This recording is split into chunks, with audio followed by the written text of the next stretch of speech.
Good afternoon and welcome everyone to Emergence 2021. My name is Leeor Green and it's a pleasure to welcome you here to our session on crypto and blockchain. Joined today with four of some of the industry experts across Australia, New Zealand and Singapore to dive into what I think is probably one of the most interesting markets in 2021. So I'm glad we have the opportunity to dive into some of the topics today. By way of background, a principal at BBV, which is a Swiss Singaporean venture investor investing in and around the blockchain and crypto ecosystem, and really excited to welcome our guests and panelists today. So please, I'll hand over to you, Henrik, and you can kick us off. Yeah, sure. Thanks for having us here today, and thanks for moderating, Leeor. So my name is Henrik Andersson. I'm the CIO of Apollo Capital. So Apollo Capital is a crypto fund that has been around for 3 years, one of the oldest crypto funds out of Australia. We actually manage two funds, but our flagship fund has a multi-strategy focus. So we invest across the crypto ecosystem, everything from primary deals to secondary market to shorter term trading. So that's us.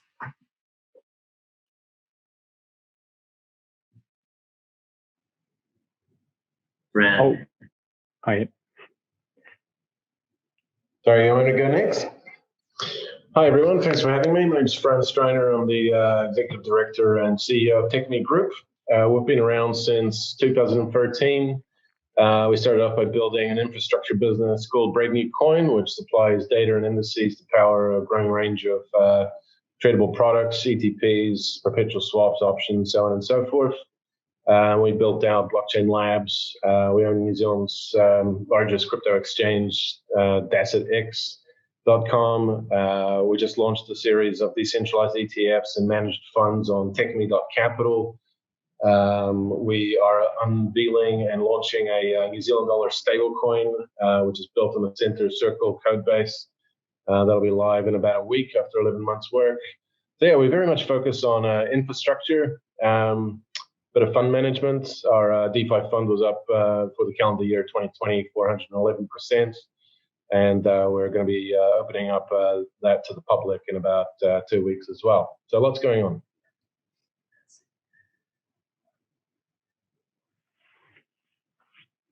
Steve, you want to go next?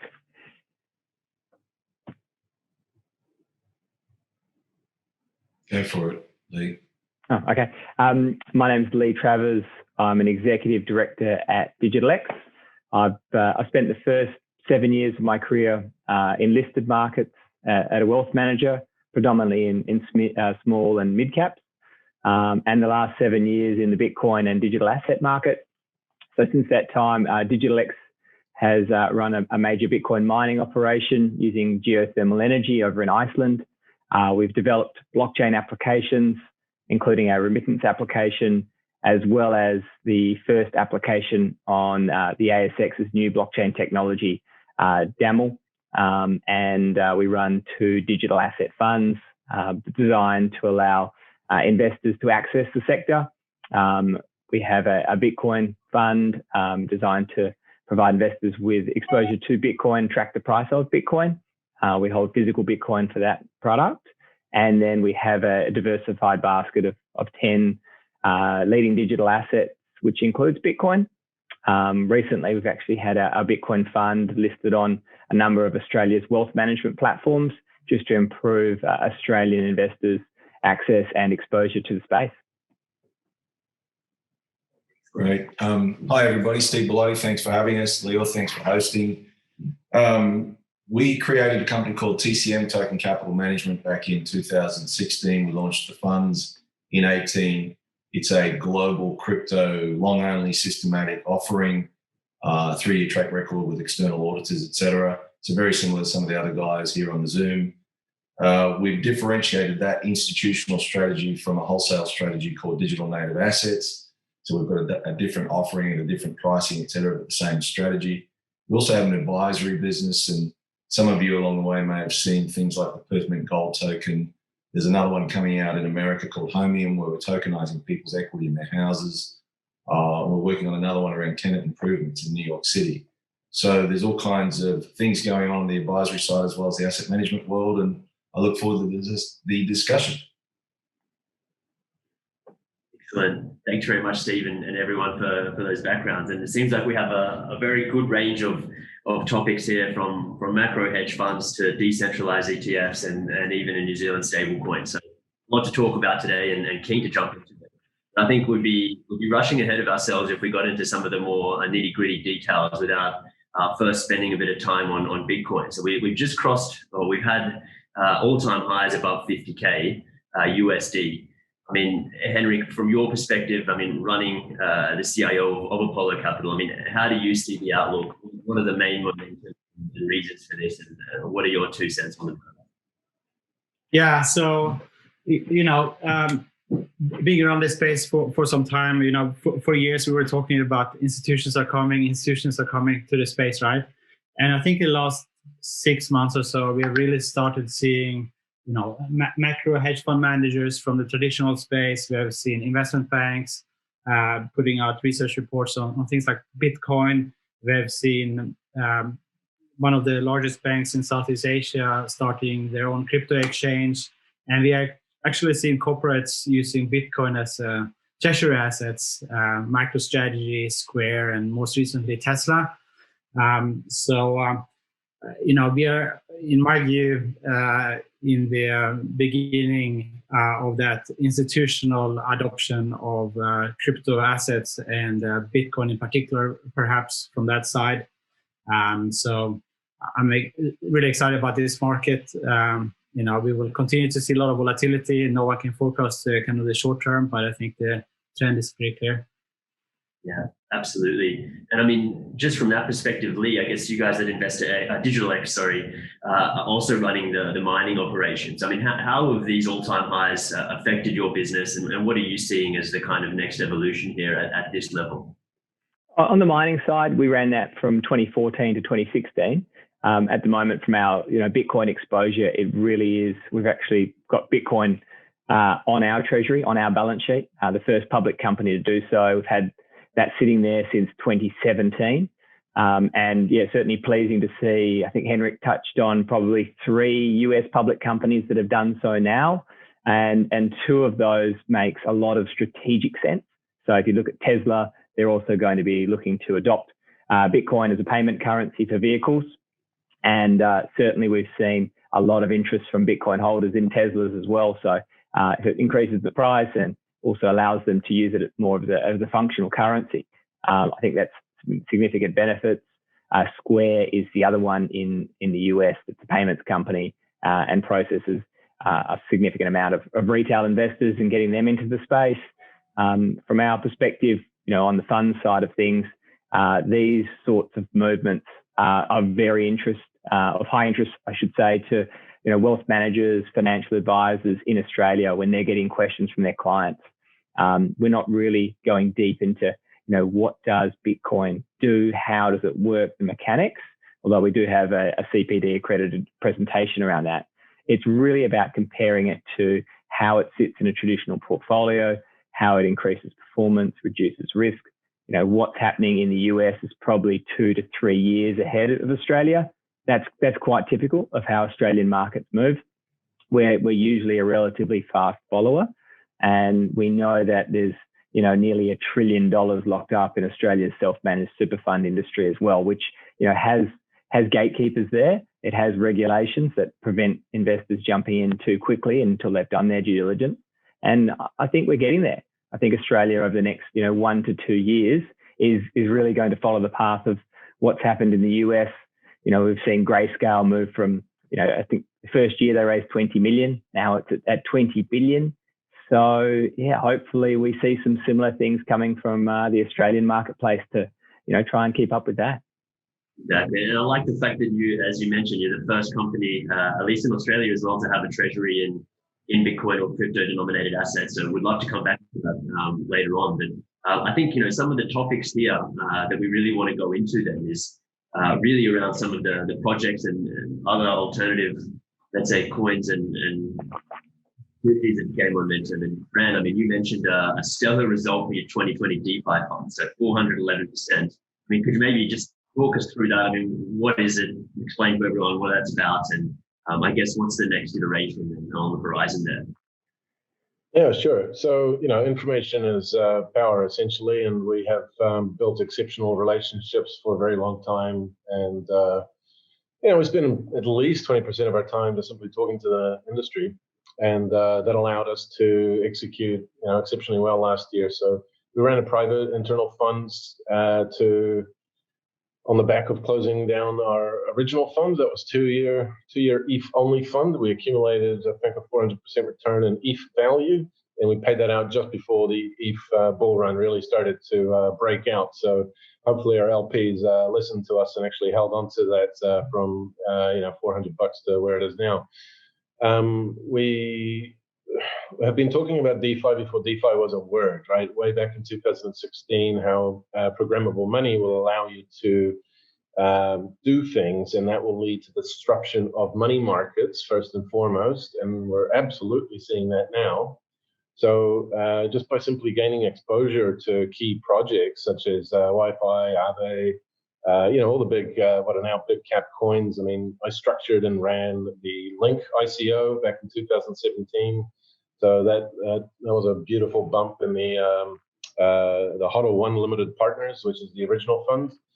And we took those learnings and we put together this POC internally, and we've been looking and waiting for a technology platform that is capable of stripping out the middleman of asset management.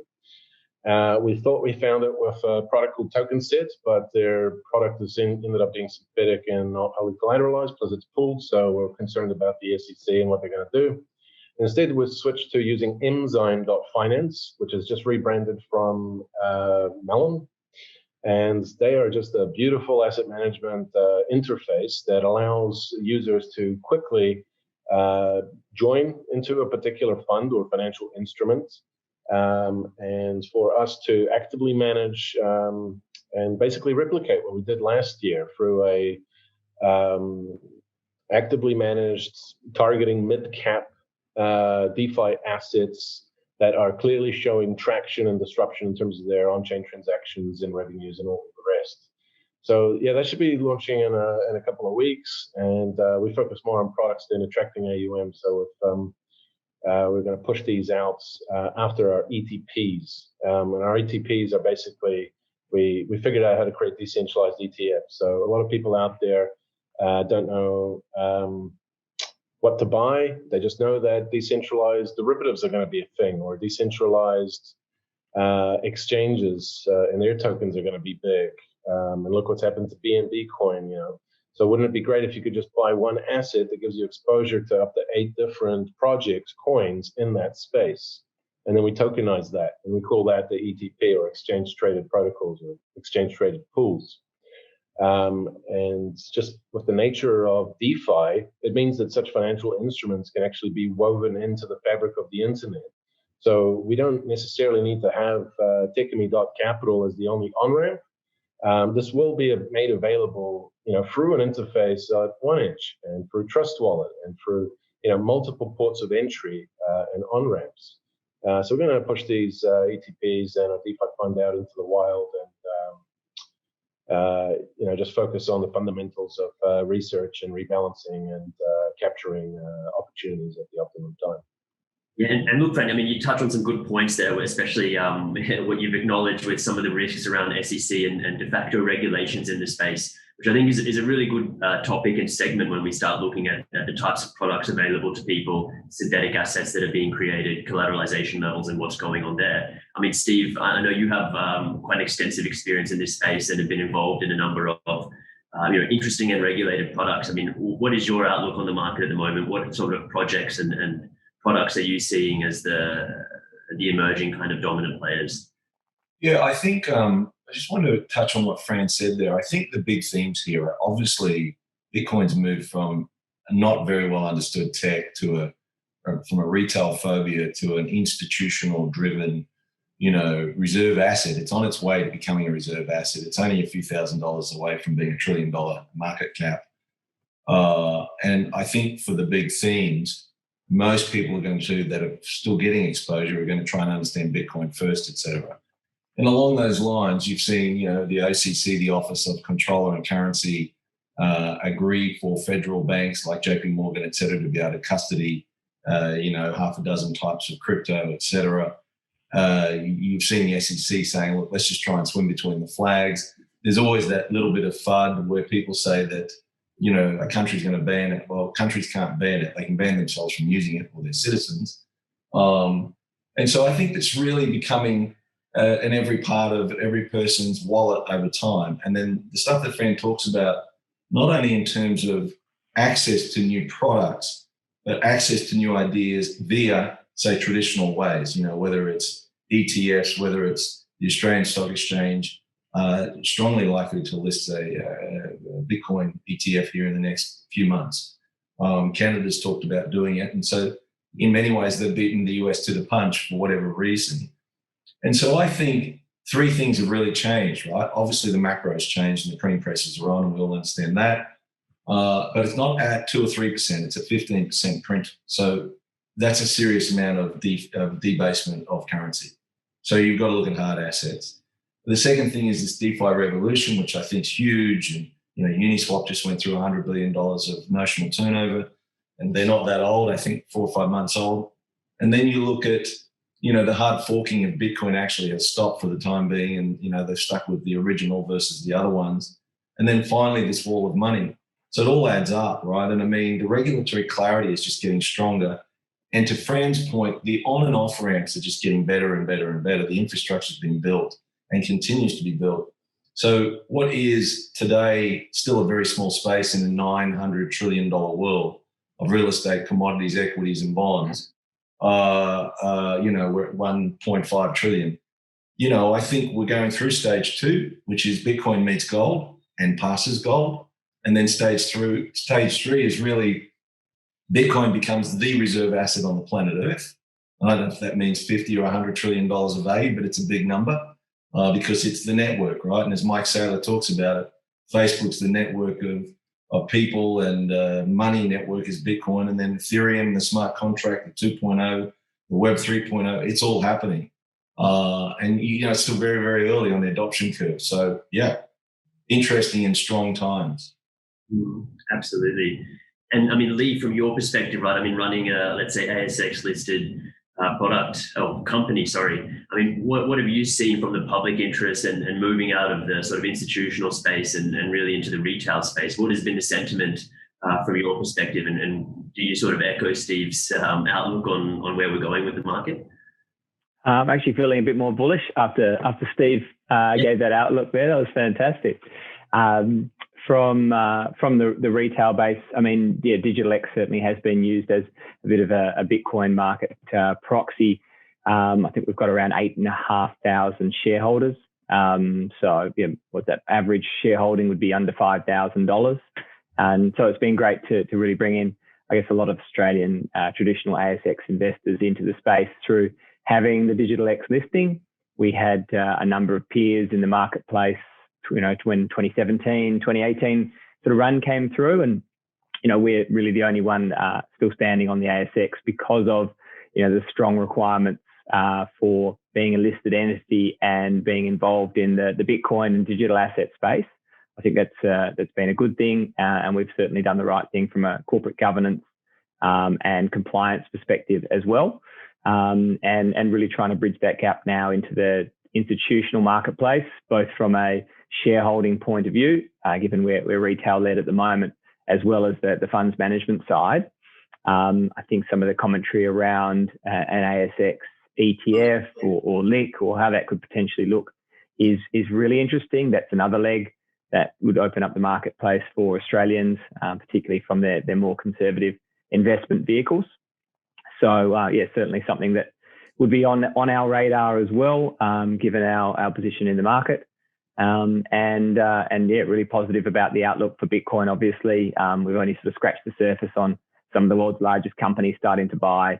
Some of the more macro-led investors has obviously listed out their reasons why they've been buying it, and probably most of them I've seen is just comparing it to gold and debunking some of the common misconceptions around Bitcoin. I think there's a lot more, well thought through investment analysis to come. I think Steve sort of touched on that a minute ago. Absolutely. Excuse me, sorry. Just on that, I mean, Henrik, I know you're also involved in a, excuse me, need to get some water here. But Henrik, I know you're also involved in a gold project, Meld. We'd be keen to, understand your perspective on this. I think we have quite a few Bitcoin bulls on the panel here now, and obviously yourself as well in the CIO role. Obviously, long-term believer in this space. But how do you see that playing out over the next, say, 5 years? That intersection and the role between Bitcoin, gold, and let's say other reserve currencies. Yeah, I mean, that narrative with Bitcoin becoming digital gold, that's really kind of gained speed during 2020.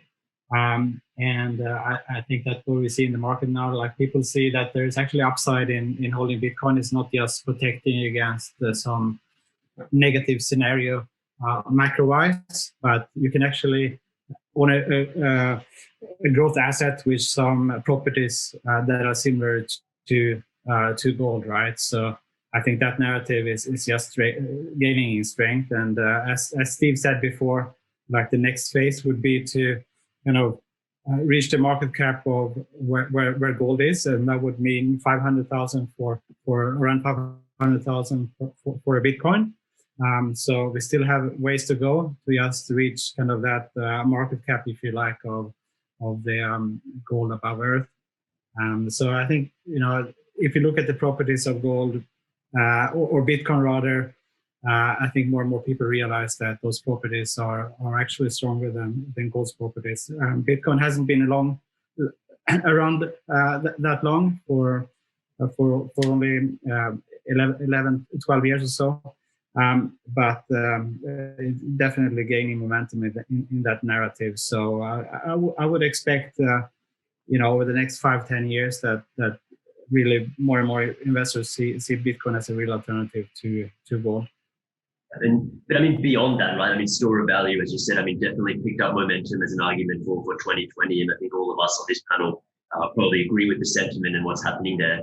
But in terms of actual usage and adoption, how are you seeing that unfold at the moment? Are you tracking metrics which will somehow support or build a case around this being more than just a store of value, or where is the line for Bitcoin, and what does that look like? Yeah, I think for Bitcoin, in particular for Bitcoin, it's not so much about maybe using it as a currency for payments, right? So for Bitcoin, I really think it's an alternative store of value, foremost, and a reserve currency for the world, as Steve put it.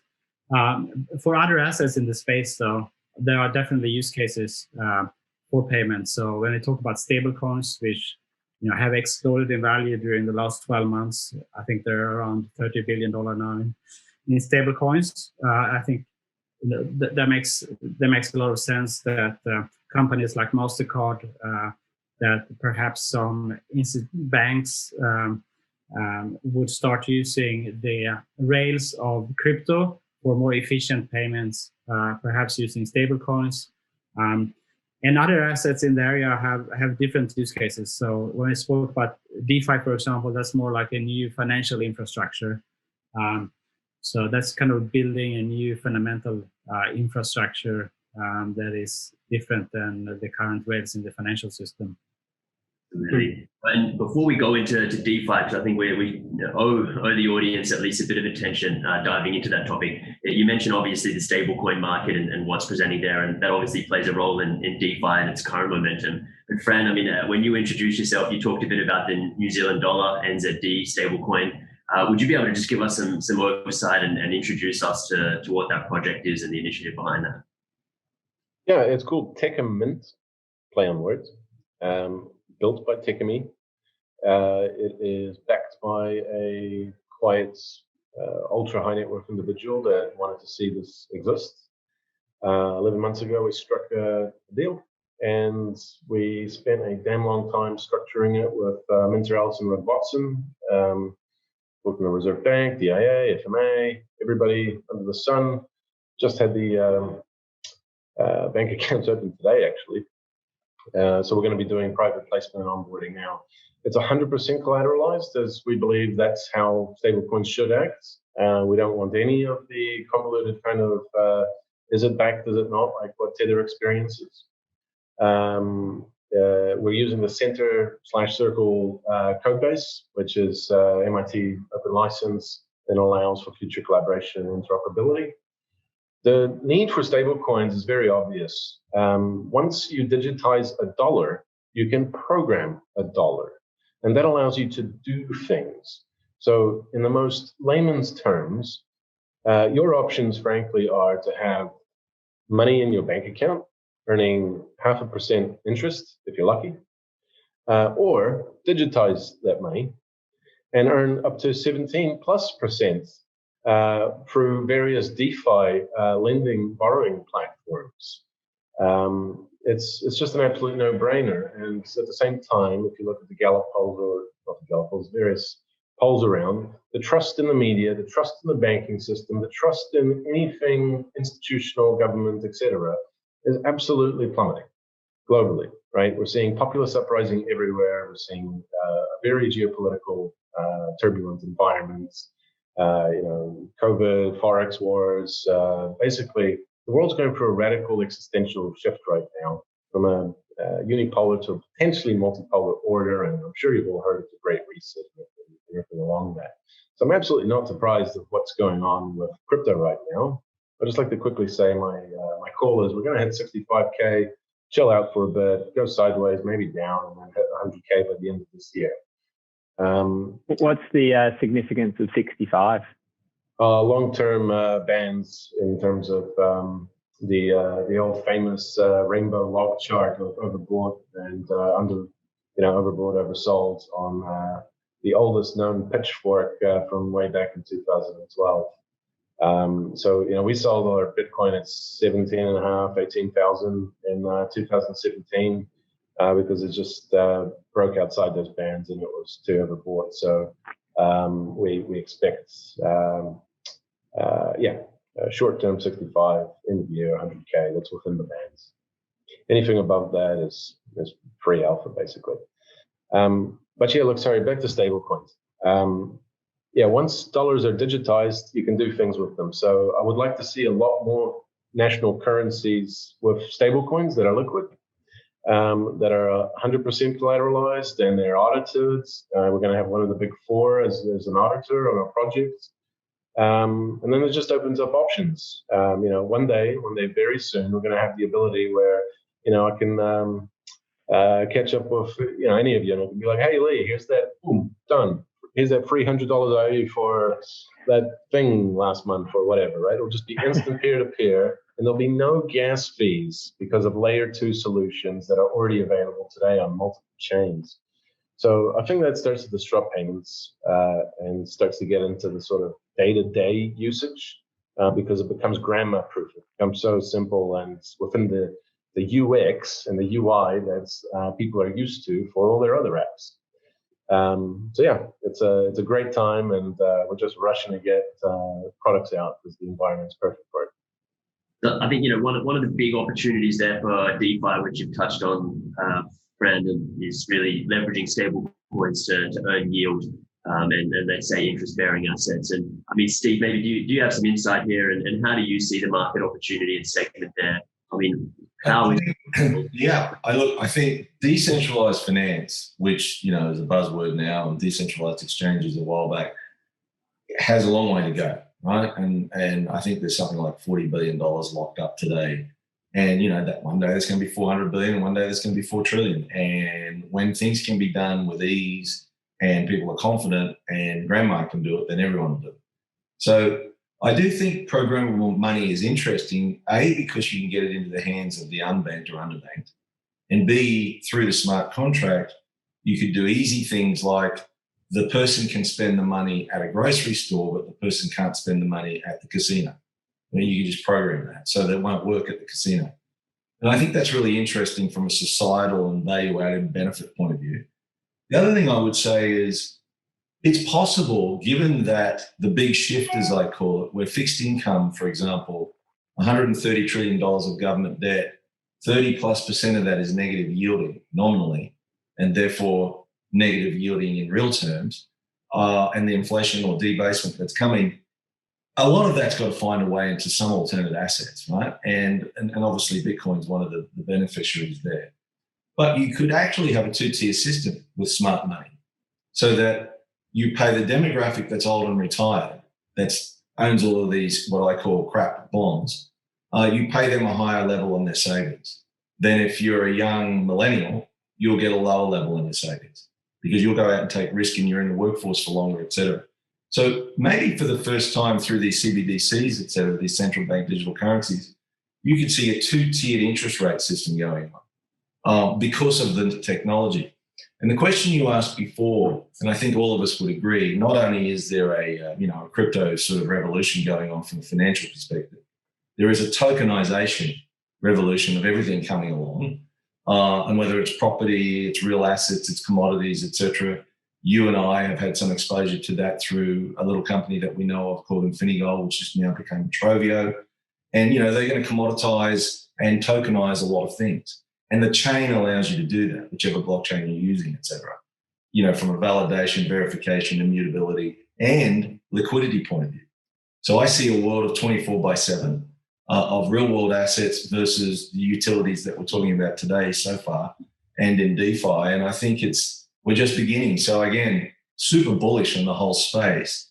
And you've kind of got to, if you look at the products that we've all created together as a community and the way we're doing this, it's actually been pretty interesting and a pretty strong performance by all that have managed to stick through the sort of bear market of 18, sideways market of 19, first half of 20, and then away we go. And Fran's right, there will be stops and starts, et cetera. But I got to tell you that I've been around 30 plus years in Wall Street, and I've never seen anything like this, not in terms of price appreciation, but in terms of early entry. It reminds me of the very early FX and commodity days when Wall Street came along.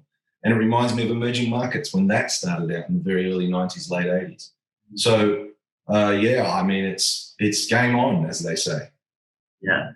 And look, see, I tend to agree, and maybe we have too much like-minded people on the call, but I just asked the question, and Leigh, maybe get your opinion on this, but factually speaking, some of the yields and interest rates people are earning on, even USDC or, US denominated stable coins pushes up to even 20% range. Is this a bubble? Is this sustainable? Who and why are people paying you 20% to hold USD, and what are the implications of that more broadly? Yeah, in terms of DeFi, it's not something that we actively trade or manage, but from a point of view, is it sustainable? Unless the speculative interest is sustained, then no. We know around the markets, it's been extremely difficult for exchanges, et cetera, to get access to traditional banking services. So there's been a real opportunity there for investors from a peer-to-peer perspective to fill that void. And because of the interest in trading on leverage, short-term trades, et cetera, and the funding rates that people are happy to pay, then you've got really high yields available. So that's one where, I don't think that is sustainable to have that sort of speculative interest persistently. And then the second one is that a lot of the yields have been compensated by sort of platforms or products that are saying, we'll incentivize early users and we'll give you a share of the business effectively in a token sense. So they're providing incentives for early adopters to jump on. So in addition to the yield, you're also getting a yield in the native token, which, fortunately has been appreciating as well. So it's sort of been a perfect storm to generate these really high yields. I think with this, you do really have to be careful and have a look where you are yielding product from. You can have risks from a counterparty point of view, given that often the yield might be seeking out higher yields, and you can have risk from a smart contract point of view, probably a weekly occurrence that you see, one of these smart contracts exploited, etc. And then if you're relying on a high yield that's from a new token that's at an early stage, then that price is volatile and can change the yield at a moment's notice. But certainly it is very attractive for those investors that are happy to take a higher degree of risk, for their cash savings, or it's really an investment at this sort of point, this sort of yield. And to that point, I actually manage a fund that focuses solely on yield farming at the moment, the Apollo Capital Opportunities Fund. So we are currently using things like stable coins to get yields of around 50-60% in this market on an annualized basis. So very attractive yields out there. Will they go down? Yes, they will definitely go down, right, at some point. But I think the broader point is that the crypto markets, I've been in the crypto markets for the past 8 years, and they have always been quite inefficient, right? So there have always been this type of, you can call it arbitrage situations, where you can earn excess returns or yields in the markets. So today, what is called yield farming it's very, very attractive still. But 6 months from now, 12 months from now, there will be other segments in the market that will be attractive, and you might not even know what those segments are today.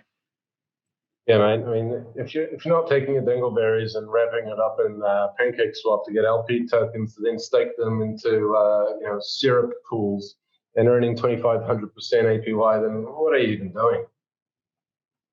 The best part about DeFi is the ridiculous language. I personally love it. Right? It's serious, multi-billion financial instruments platforms with names like Sushi and Pancake Swap, and at least there's a bit of jovial nature to it, but I fully agree with everybody. These yields will evaporate when the market turns bearish, so make hay while the sun shines. And I mean, just on that, right, I mean, in terms of people coming into the market now and looking at this space, I mean, there are obviously a lot of the rails and infrastructure that we've said are being built, so on-off ramps. But I mean, what is the major turning point in your perspective, Fran, on how do we get, let's say, grandma invested in the space? I mean, will grandma invest in the space, or let's say, commit funds and lock up tokens for yield?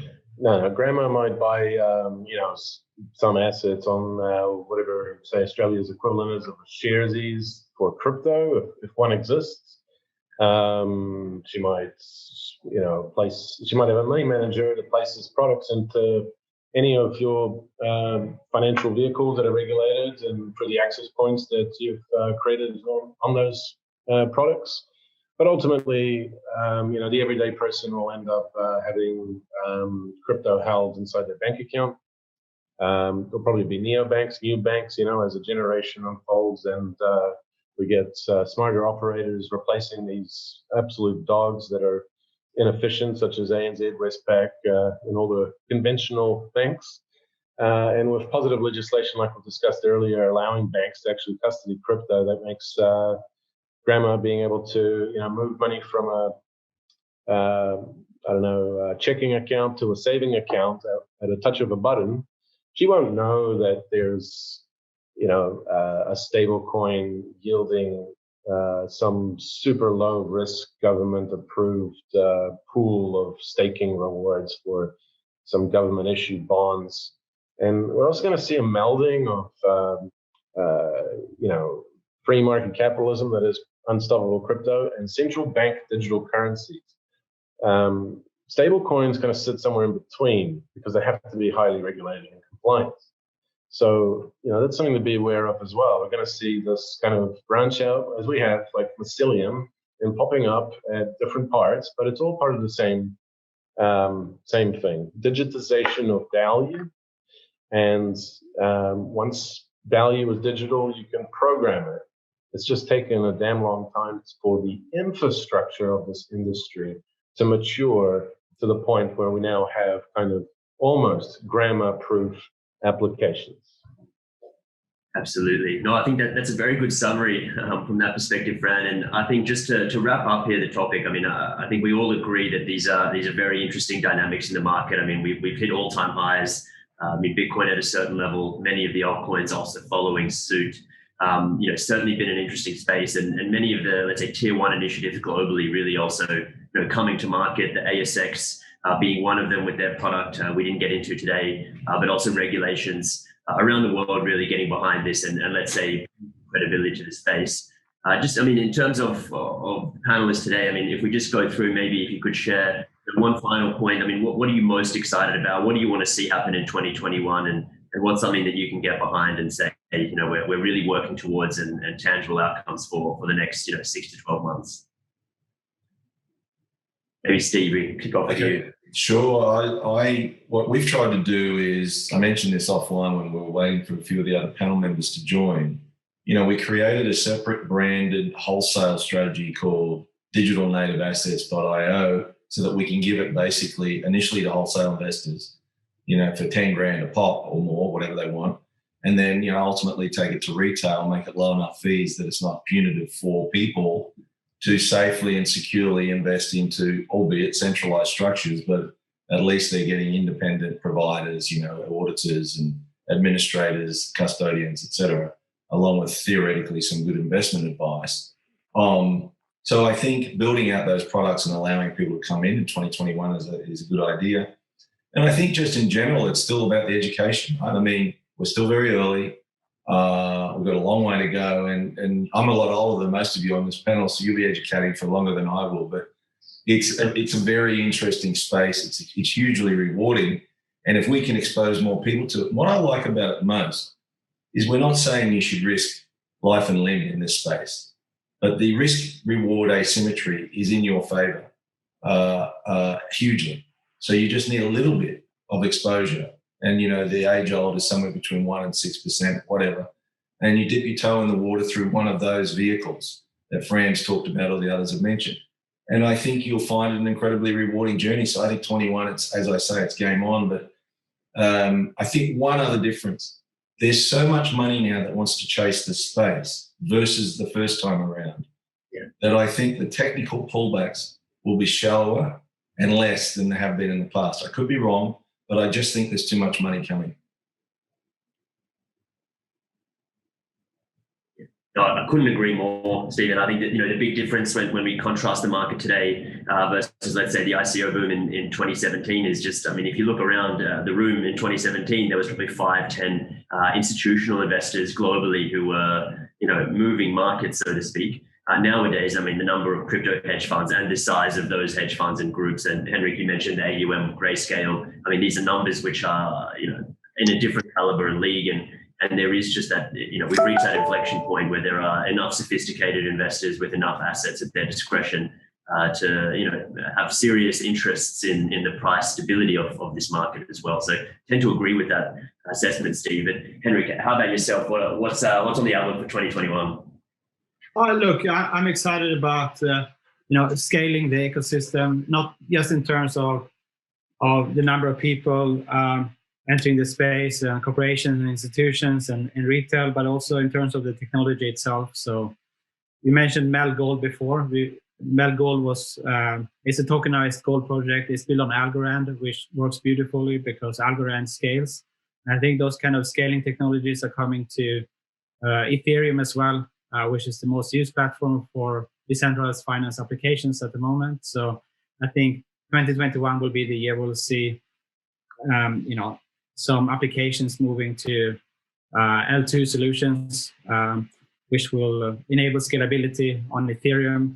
And we have other platforms launching as well. So I'm just very excited about, scaling the space, both in terms of number of people, obviously, a market cap and all those things, but also the technology itself. Yeah.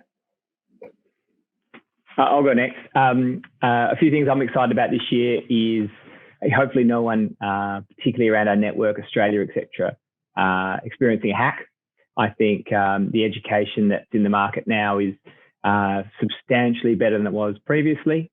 So, that's a really, really bad experience for anyone that has to go through that. So hopefully we have no hacks for those that are coming into the market.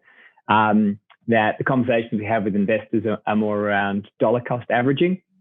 So coming into the Bitcoin market, acquiring more over time as part of their long-term investment, rather than overextending to try and trade the market, because we know that that doesn't outperform, particularly if you only have occasional interest in the marketplace. And then, for those that are in the market now, just some solutions to enable them to use their digital assets as collateral so that they can not have to sell those and, whether it is pay for bills and transact in the typical economy by using that as collateral. I think it would be a sign to the volatility as well and the acceptance of the asset class by institutions to sort of enable that for current investors in the market. So, yeah, I think it's evolving in a really positive way, and I hope that continues. Absolutely, and I mean that's the topic we didn't get to cover today. So Marta and the Wholesale Investor Group, I think we need another panel to discuss the implications of let's say crypto-denominated treasuries and what Tesla's doing in the space as a pioneer in the segment, and I think what governments and other companies will follow next. But I mean, Fran, from your perspective, final outlook for 2021, what's the goal across the pond? Oh, newcomers should take it easy. They should not FOMO in everything all at once. They should dollar cost average. I mean, Henrik's written extensively about index-based products not really working and being the brightest idea because the top 20 market cap changes over time so drastically. So, we look for thematic trends like decentralized exchanges are going to become bigger. Decentralized derivatives are going to be bigger, decentralized identity, insurance, so on and so forth. So for newcomers to just simply find, products that suit their needs and risk profiles and just be cautious, I think Bitcoin will be extremely choppy. I do expect 2 to 3, 40% pullbacks during this bull market. We need to see some blood. I hear Stephen's commentary. This is an up-only market, and there's a lot of institutional money coming. I'm not talking about 40% and stay down 40%. We're going to see some wicks, and they're because of overextended, over-leveraged longs, and they just need to be reset, funding reset, and all the rest. And my final thought is that there's a genuine concern with this technology to be weaponized. I've been saying this for years, but there's a big difference between Bitcoin and central bank digital currencies. Because if you create a national currency and then combine it with something abhorrent like the credit system in China, for example, then something you say when you're a teenager or some dumb thing that you do, and then all of a sudden you can have your wealth deleted for not towing the party line. That is extremely dangerous. So I support stable coins, depending on the counterparty risk. I support cryptocurrencies and DeFi. Do your own research. We've all seen mega hacks and lots of disasters along the way, right? So make sure that projects actually have their code audited and aren't doing stuff like releasing in production, which a lot of companies have got stick for in this industry so far. And then just be cognizant of the super macro trends during this global reset, which seems to be utterly failing at this time. I don't know if you saw some of the speeches from the World Economic Forum, but very glad to see that the reset's not sort of in favor with all presidents or all countries. And then just be cognizant that if you're supporting a particular effort, you might be accidentally supporting a long-term agenda somewhere. So crypto good, central bank digital currencies yet to prove themselves. Absolutely. Well, it's a good way to round out the discussion. So thank you very much, Steve, Henrik, Fran, and Leigh for the input today. And look forward to seeing the rest of the Emergence 2021 panel and conference go ahead. So thanks very much for your time.